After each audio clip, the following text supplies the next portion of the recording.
Have more information that's now coming in, and India has made it very, very clear that we are not going to take these kind of allegations lying down, especially considering Canada is yet to give any proof of the allegations that they've been making. A government source is now telling us exactly why India is upset with Canada. There are specifically 4 reasons that have now been put out. This, of course, has been conveyed to the Canadian side, which prompted the Canadian minister yesterday to come out and say that let's talk about this in private. In fact, it was Canada who made a public statement first, but now that they realize that India is not going to take this lying down and we are going to give it back to them in equal measure, Canada is now seeking private talks with us. Abhishek continues to be with us here on this broadcast. Abhishek, there are several reasons why India is upset with Canada, and those reasons have been made very, very clear to them. There are 4 specifically, including, of course, the fact that pro-Khalistani sympathizers there are being sheltered. They're, in fact, even allowed to flourish there because there's absolutely no action against them. Well, we have seen these same elements who have been branded as anti-India by the Indian government, who have been involved in terrorist and criminal activities from the soil of Canada, and they have been having some sort of nexus also with people in Punjab. But the Canadian authorities have been reluctant to act against them. And now the latest situation has been that the Canadian, ever since this diplomatic row has erupted between the two sides and India, kind of took very aggressive measures by issuing advice to people, stopping visa applications for the Canadian citizens coming to India, and asking also for the diplomatic strength and rank to be paired with the number of Indian diplomats present in Canada. So since then,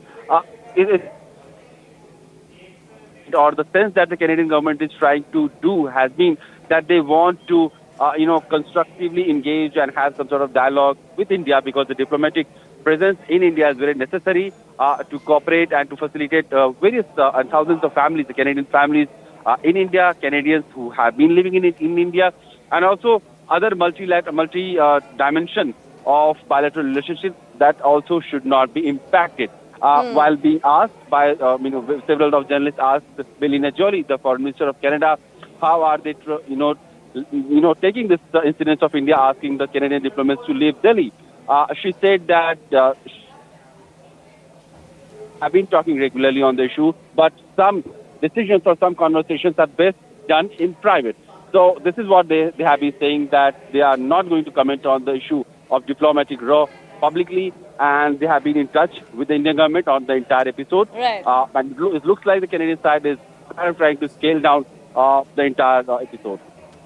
Right, Abhishek, do stay on with me. Senior fellow of the ORF, Sushant Sareen, now joining us here on this broadcast. So thank you so much for speaking with us here on CNN News 18 on Nation at 5. We're seeing this diplomatic standoff only escalate between India and Canada. A public statement came to the fore from the Canadian Prime Minister, only to be toned down and later turned to let's have private talks, because India made it very, very clear that if you want to make public allegations, then we too will strike back. Yeah, and I think the Canadians blew this right at the outset. If they wanted to have private conversations, then they should have continued with the private conversations. There are differences of opinion, and India had a lot of issues with the way the Canadians were soft peddling, in fact encouraging, I would say, even turning a blind eye, if not encouraging, to the activities of saboteurs and subversive elements who were active in India and working from Canada. So we had our problems, and if the Canadians had some, suspicions or had some accusations to make, they could have done this in private and we could have tried to sort it out like mature nations would. But Canada wanted to play Pakistan, and Trudeau wanted to burnish his own politics back home. He wanted to, reach out and appease that guy Hagmeet Singh, whatever that guy's name is. And appease the Khalistani element, because he thinks that's his ticket to power. And then he shot his mouth off. And clearly India was not going to take this lying down. India had its own very serious grievances with the Trudeau regime in Canada and all their activities. Once you make these kind of public allegations, you try and cause reputational damage to India. If you think India is, one of those countries which has just been newly independent and still nursing a colonial hangover, then, as Putin says, maybe Mr. Trudeau has not gone to the right school, or he's not educated enough to know that the world has changed.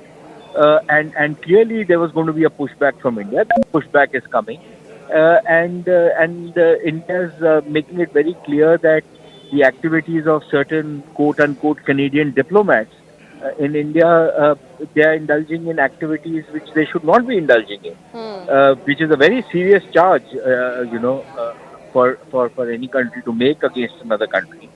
And if the Canadian diplomatic presence is being pared down, then this is something that the Canadians have brought upon themselves. This is nothing. I don't think anybody can blame India for what is happening.